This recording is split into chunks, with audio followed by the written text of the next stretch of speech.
Olá! Nessa segunda aula do módulo 5, a gente vai começar a implementar de fato o modelo para a utilização do modelo ator crítico. Bom, a primeira coisa que a gente tem que fazer é, então, importar as novas bibliotecas que a gente vai utilizar.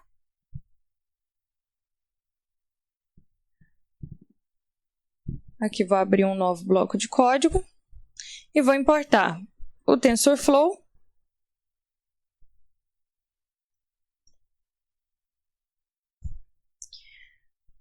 vou importar do Keras Models o modelo Model,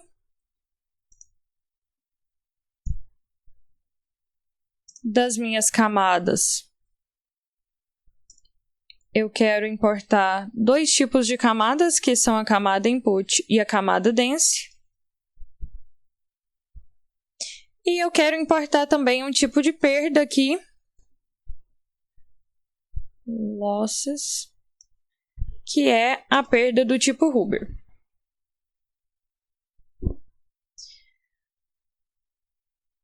Aqui rodei. Esse model aqui tem que ser com letra maiúscula. Agora sim. Daí a gente vai começar a definir os parâmetros de setup para o nosso modelo. O primeiro que a gente vai precisar é o gama, que é o fator de desconto para recompensas anteriores. Esse gama ele é um valor que varia entre 0 e 1. Aqui eu vou colocar 0,99 e mais para frente a gente vai falar dele. Outra coisa que a gente vai definir aqui é os números, de entradas que a gente vai ter. E aqui na aula passada, a gente viu que a gente tem aqui 4 observações. Então, a gente vai ter 4 entradas. A gente precisa definir também a quantidade de ações que a gente tem. E isso a gente também olhou na aula passada, que o nosso ambiente ele vai ter 2 ações. Então, número de ações, 2. Em seguida, a gente precisa definir também a quantidade de neurônios que eu vou ter na minha camada intermediária. Aqui eu vou utilizar 64, depois a gente vai variar esse valor. Aqui a gente roda, e daí a gente pode começar, então, a implementar o nosso modelo, criar qual que vai ser a estrutura do nosso modelo. Eu vou criar aqui uma camada Input, que vai ser do tipo Input, porque é a nossa camada de entrada, e vou passar para ele qual que é o tamanho, aqui igual, que eu vou querer a minha entrada, que vai ser o meu número aqui, então, das entradas. Aí, eu vou criar uma camada que eu vou chamar aqui de comum, que é uma camada que ela vai ser comum tanto para o ator quanto para o crítico. Essa camada ela vai ser uma camada do tipo Dense. Ela vai ter essa quantidade de neurônios intermediários aqui que eu coloquei anteriormente. E ela vai ter uma função de ativação do tipo ReLU. Aí, como eu quero que o início, a entrada da minha camada comum esteja conectada ao final da minha camada Input, basta eu colocar aqui na frente, aqui assim, Input. Aí eu conectei as duas. E agora eu quero criar as duas partes de saída, Uma que é a de ação, que vai ser uma camada densa também, com o número de ações igual ao número de neurônios. E aqui a função de ativação vai ser a função softmax.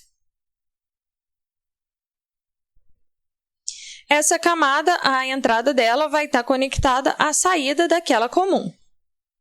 E eu vou ter também a minha camada, que eu vou chamar de crítica, que é a camada do meu crítico.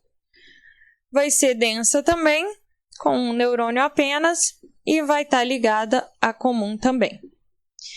Então, o meu modelo,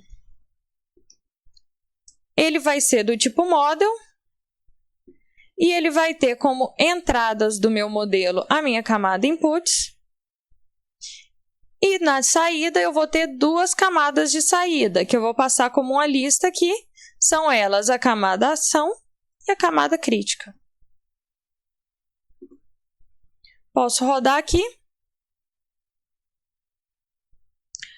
Troquei uma letra aqui, né? Na hora de inserir no nosso modelo. Rodou. Aqui sem S.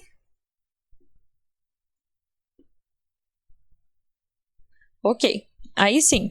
Então, a gente tem agora o nosso modelo, né? A cara do nosso modelo já está criada. Então, a gente vai definir qual que é o otimizador que a gente vai utilizar. Eu quero utilizar aqui o Adam. Na maioria dos modelos de aprendizado por reforço, o melhor dos otimizadores é o Adam, mas com ressalvas, né? Nem sempre ele vai ser o melhor. Às vezes também são muito utilizados o RMS Prop, né? Tem vários outros que o pessoal usa, mas o Adam ele dá certo para a maioria dos casos, então eu vou manter o Adam aqui.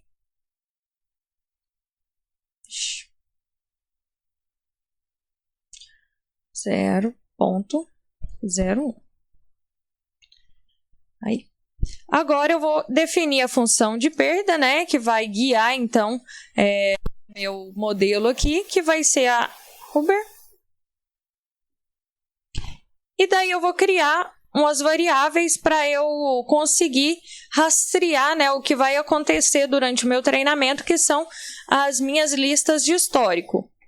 Eu vou criar aqui inicialmente 3 históricos, que são o histórico das probabilidades de ação, o histórico de valores críticos,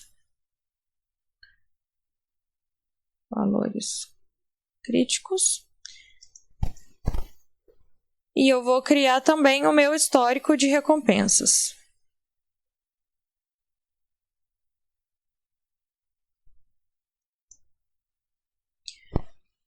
E eu preciso criar 2 novas variáveis aqui que vão ser do tipo inteiro, que é para eu poder rastrear uma para iterações e a outra para as recompensas, que depois ela vai ser um float, né?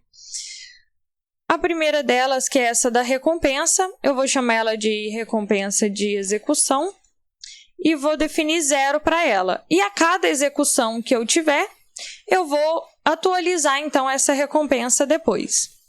E eu vou ter o meu iterador aqui dos episódios, que vai começar em 0, né? E depois a gente vai atualizando a cada iteração que acontecer. Definir, então, essas variáveis, eu posso começar a fazer, então, o meu laço de repetição para o treinamento. Bom, ele vai rodar sempre até que seja resolvido. Então, a primeira coisa que eu vou fazer é colocar um laço de repetição do tipo while, que vai rodar sempre até que eu pare ele. Aí a gente precisa definir o nosso estado. O estado ele vai pegar inicialmente o reset do ambiente.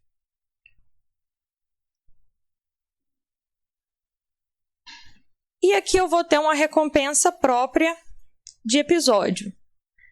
Recompensa de episódio. Que inicialmente vai ser igual a 0 também, para que depois a gente possa atualizar ela. Aí, aqui eu vou abrir aquela API para diferenciação automática, né, para o cálculo do gradiente. Da mesma forma como a gente já utilizou em módulos anteriores. E aí eu vou percorrer os passos dentro do meu episódio. Então, a cada passo, de 1 até o máximo de passos que eu posso ter por episódio, máximo passos por episódio, e aqui dentro eu vou fazer os cálculos por passo, então. Quais são esses cálculos? O primeiro que a gente vai fazer é mexer com o estado, né? Porque aqui eu tenho um tipo de variável que não é um tensor. Então, a primeira coisa que eu vou fazer é passar essa variável, convertendo ela, convert para tensor. E em seguida eu vou expandir ela, vou inserir nela uma dimensão, né, utilizando essa função que a gente já viu em aulas anteriores também. Expand dims.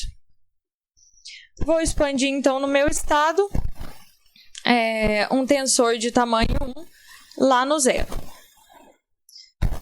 Ok, então o meu estado agora ele já está arrumadinho para como eu vou ter que utilizar ele, né, daqui para frente. A próxima coisa que a gente vai fazer é fazer previsões das probabilidades de ação e as recompensas. Como é que a gente vai fazer isso? Chamando então o nosso modelo, enviando para ele o nosso estado. O nosso modelo ele vai ter 2 retornos, um da camada de ação e um da camada crítica, né? Então, o primeiro vai ser o que eu vou chamar de probabilidade de ação e o segundo vai ser o que eu vou chamar de valor crítico. Aí eu preciso, então, colocar esse meu valor crítico no meu histórico, né, de valores críticos para que eu consiga rastrear isso depois. Então, histórico de valores críticos. Vou dar append nele. Então, vou inserir nele o meu valor crítico. Crítico 00. Ok, inseri então ali o meu valor crítico.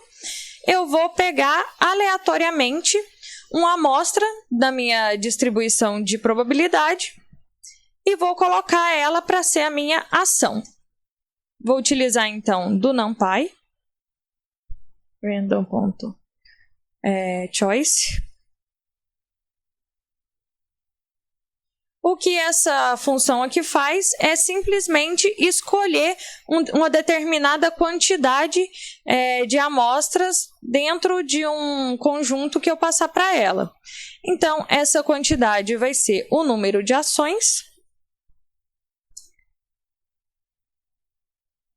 E aqui eu vou diminuir a dimensão, né, utilizando o squeeze, e vou enviar para ele a probabilidade de ação.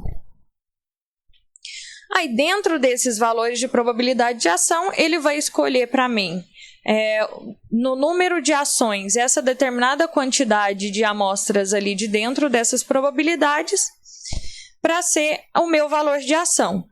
Aí eu vou colocar lá no histórico das probabilidades de ação, vou inserir nele o log, então tf-mef log, do que? Da minha probabilidade de ação,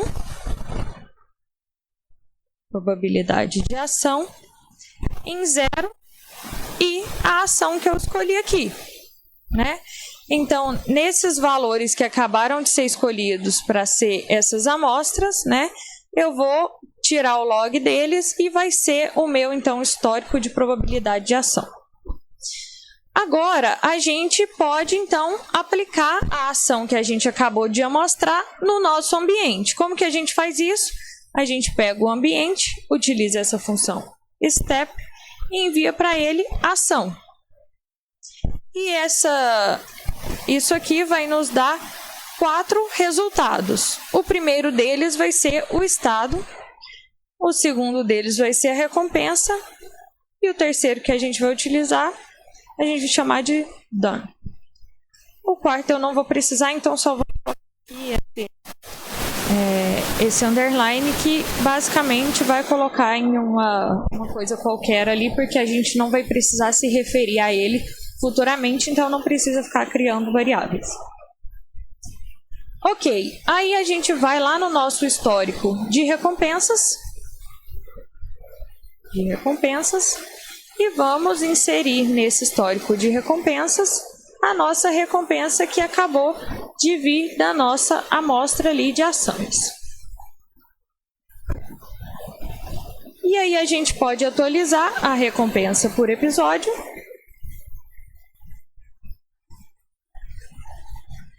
Que vai ser a soma da recompensa do episódio anterior mais essa recompensa aqui. Então, o que vai acontecer é que a cada passo do meu episódio, eu vou somando aqui, né, essa recompensa que eu acabei de obter, as recompensas que já estavam ali salvas na recompensa do episódio, e ao final, esse valor aqui, total, vai ser o total das minhas recompensas em um mesmo episódio, né? Então, a soma das recompensas por passo.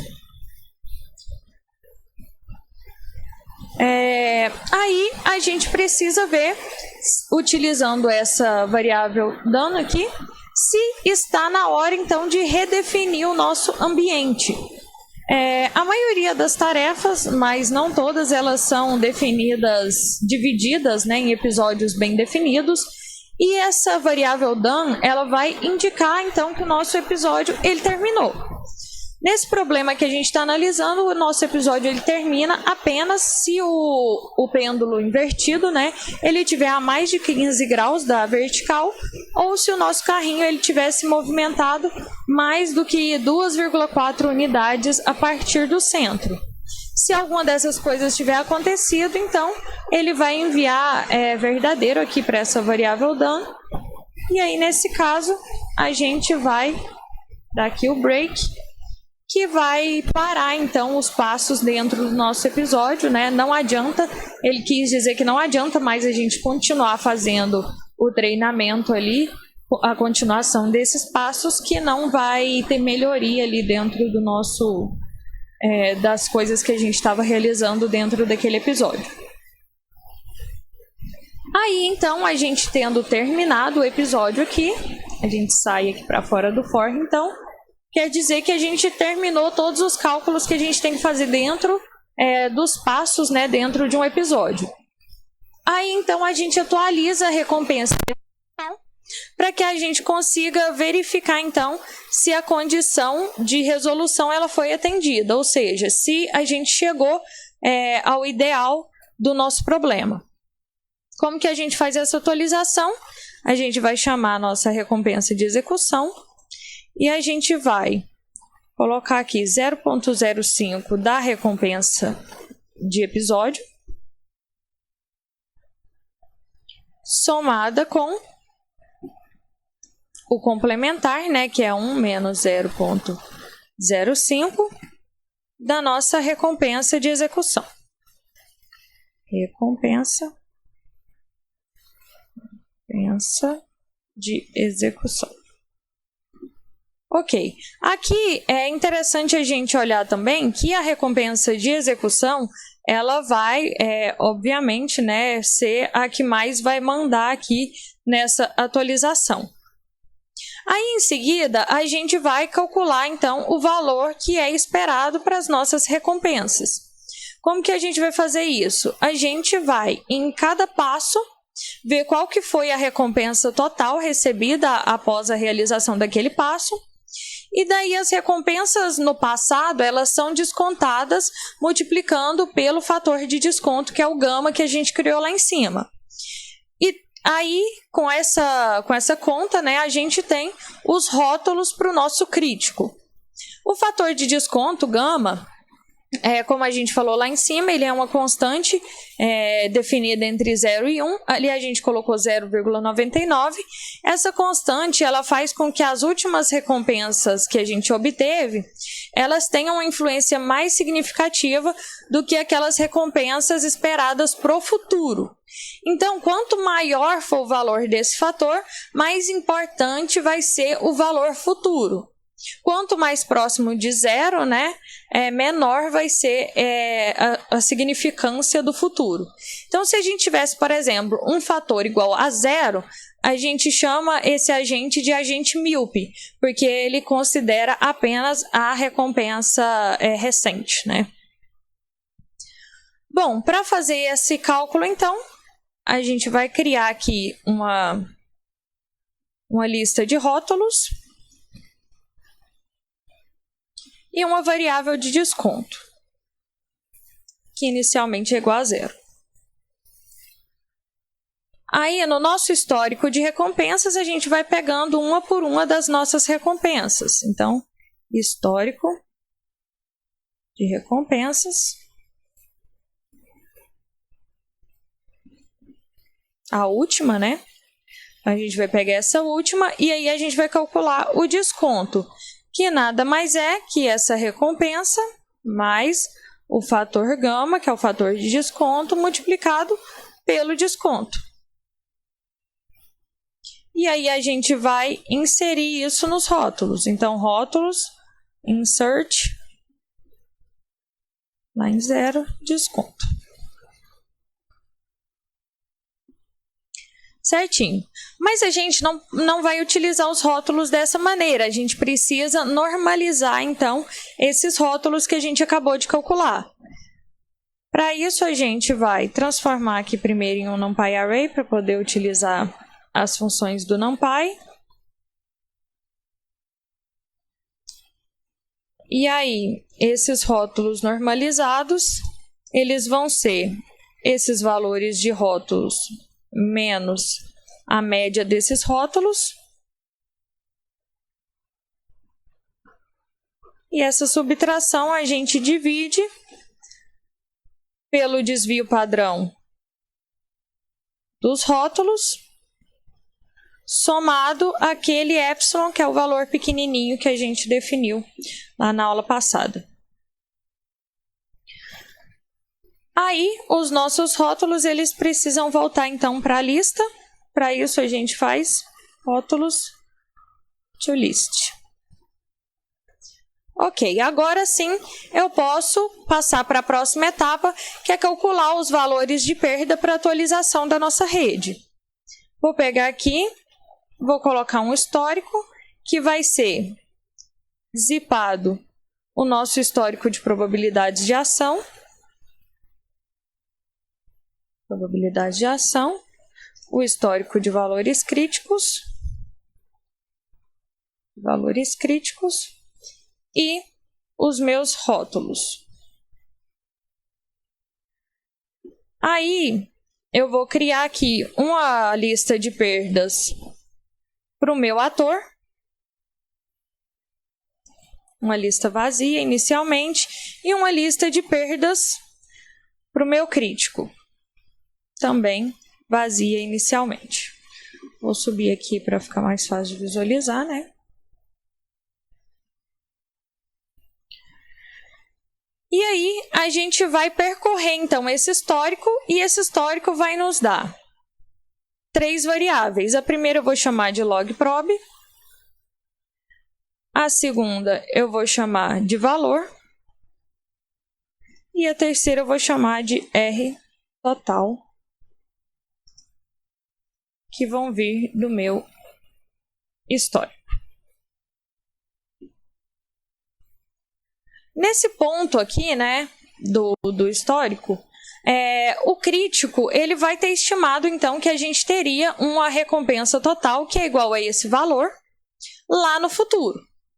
Então, o valor, né, é o valor que foi estimado para a recompensa futura pelo crítico. A gente realiza uma ação com uma probabilidade igual ao logprob. E aí a gente recebe uma recompensa total que é igual a esse rtotal.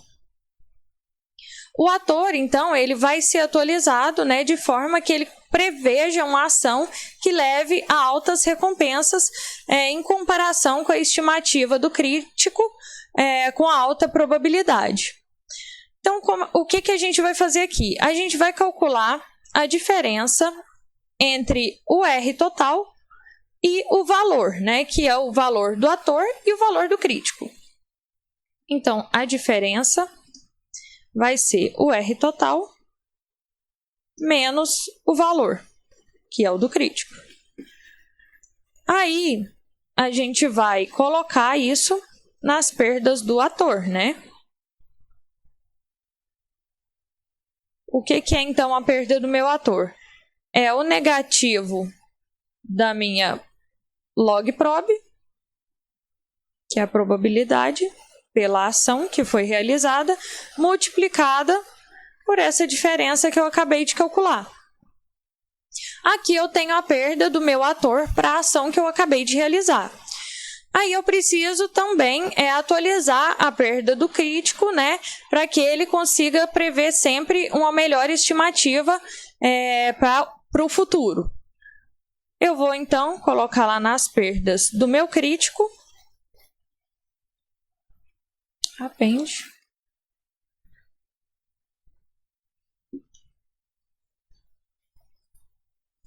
A perda.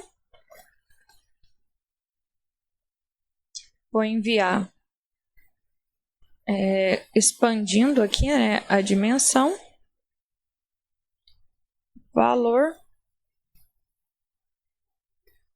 E 0. O que mais que eu preciso aqui? Preciso expandir também. Então, expand as dimensões do meu R total em 0. Vou dar um espacinho aqui só para ficar tudo igual. E aí eu finalizei essa parte aqui do cálculo das minhas perdas, né? Finalizando a parte do cálculo das perdas, a gente entra na parte do backpropagation. Nessa parte a gente vai calcular então um valor total de perda, né, para o nosso aprendizado, que nada mais é que a soma dos valores de perdas do ator mais a soma das perdas do crítico.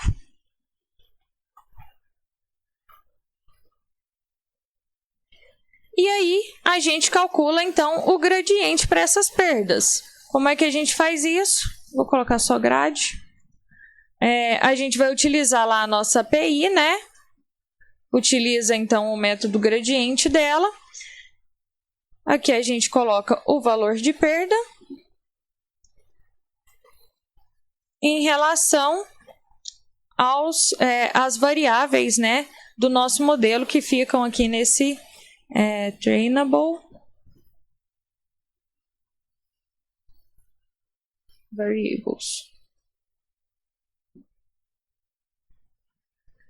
Ok, a gente tem então aqui o nosso gradiente, aí a gente vai aplicar agora esse gradiente no nosso otimizador. Como que a gente faz isso? Otimizador, aí usa essa apply gradients, e a gente manda para ele um zip do gradiente com os parâmetros ali, as variáveis, né, do trainable ou variables.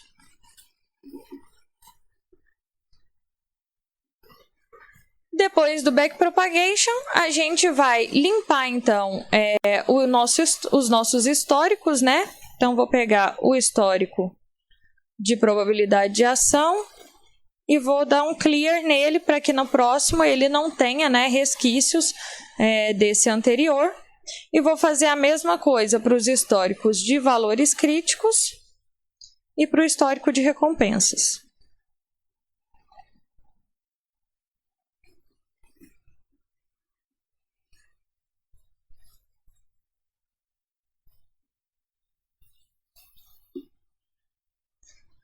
Aqui a gente finaliza um novo bloco, né? Então, e agora a gente pode sair ali do momento ali que a gente utiliza a API, né? E a única coisa que a gente vai ter que fazer agora é fazer as iterações, então, desses episódios e finalizar vendo se a nossa recompensa chegou ao que a gente deseja. Aqui, então, eu vou vir aqui, vou voltar um nível, né? E vou iterar o episódio mais igual a 1. Bom, se a iteração do meu episódio for divisível por 10,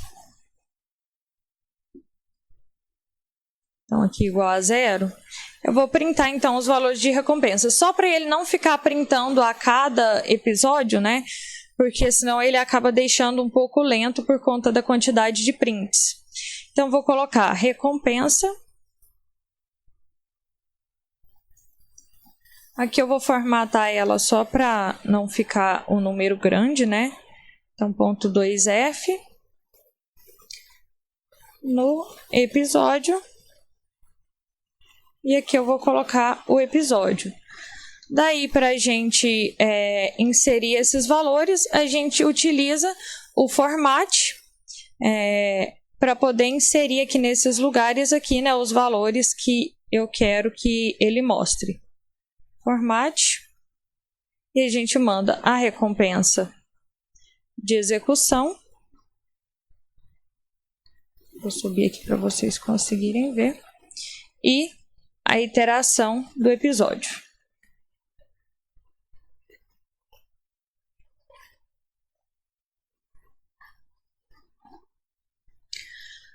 Aqui, então, é um print que ele vai realizar a cada 10, né, episódios que acontecerem. E eu preciso ainda inserir a minha condição, então, para considerar que o meu problema ele foi resolvido. Que é a última coisa que a gente precisa colocar. Se a recompensa de execução ela for maior que o meu limite de recompensa, quer dizer que a minha tarefa ela foi resolvida. E aí eu coloco que a tarefa ela foi resolvida no episódio.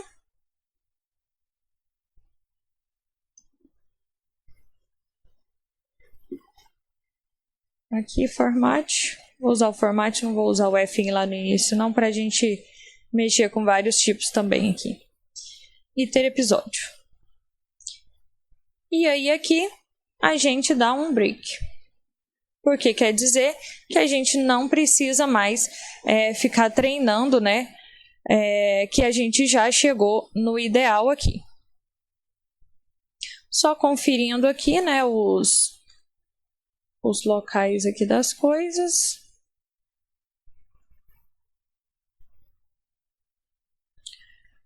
Aparentemente tá tudo certo. Vamos rodar para ver se a gente não tem problemas aqui, né?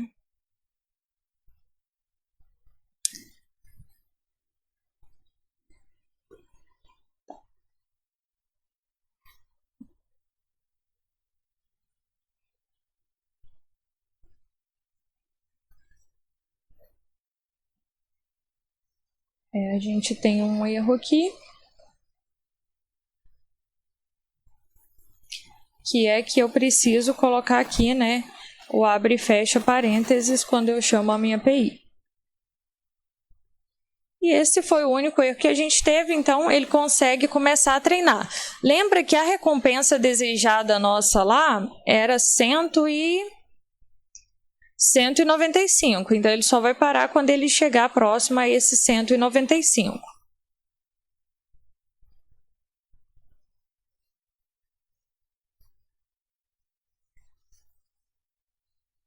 E aqui a gente pode observar que ele está convergindo de forma lenta, né, para o valor de 195, mas por enquanto ele está indo bem, né, porque ele está sempre progredindo ali no valor da recompensa que ele está obtendo. Então tudo indica que ele vai sim conseguir aprender a realizar a tarefa dele. Aqui, ó, entre o episódio 250 e o 260, a gente vê que ele começou a cair, né? A recompensa dele começa a cair. Porque ele tenta diversas maneiras, né? Para tentar realizar a tarefa dele ali. Então, ele estava indo bem, ele estava melhorando. Só que ele tentou uma nova abordagem e a partir daquela abordagem dele, ele viu que aquilo ali não estava funcionando, né? Estava piorando. Então aqui ele vai perdendo um pouco de recompensas, logo ele já volta, né, a crescer, porque ele vai tentando abordagens mais próximas do que tinha dado certo anteriormente. Aqui ele começa a cair de novo, né? Ó, observa, sempre que ele mudar de abordagem, ele vai ter algum tipo de salto, né? Como aqui, quando ele muda a abordagem, claro, né, para uma forma pior, porque quando ele está melhorando, ele também está mudando abordagens, mas ele está mudando para formas parecidas com o que está dando certo, né? Ele vai fazendo algumas tentativas ali próximas ao que estava dando certo, mas de tempos em tempos ele pode cair em tentativas que vão piorar, né, o que ele está tentando fazer.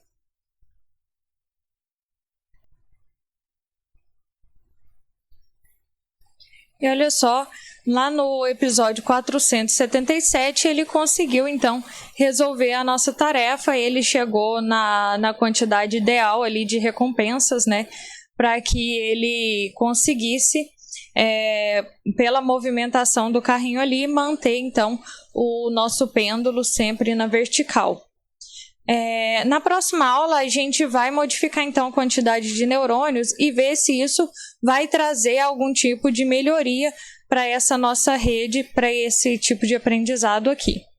Obrigada por assistir até aqui e até a próxima aula.